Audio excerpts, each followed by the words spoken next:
হুজুর পাক সাল্লাল্লাহু আলাইহি সাল্লাম হইতে বর্ণিত আবু বকর সিদ্দিক রাদিয়াল্লাহু আনহু বর্ণনা করেন, তোমরা লা ইলাহা ইল্লাল্লাহ ও ইস্তেগফার বেশি বেশি করিয়া পাঠ করো, কেননা শয়তান বলে, আমি মানুষকে পাপের দ্বারা ধ্বংস করিয়া থাকি, আর মানুষ আমাকে কালেমা ও ইস্তেগফার দ্বারা ধ্বংস করিয়া থাকে।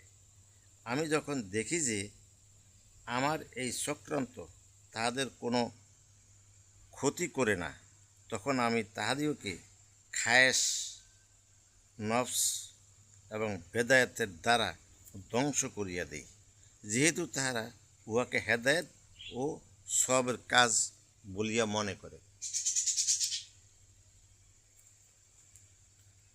কালেমা ও ইস্তেগফার দ্বারা ধ্বংস করার অর্থ এই যে, শয়তানের চরম উদ্দেশ্য হইল মানুষের অন্তরে স্বীয় বিষ ঢালিয়া দেওয়া, আর এই অন্তর বিষ তখনই ছড়ায় যখন উহা আল্লাহর জিকির হইতে গাফেল থাকে, নতুবা শয়তান আপদ মস্তক হইয়া অন্তর হইতে বাহির হইয়া আসিতে বাধ্য করে।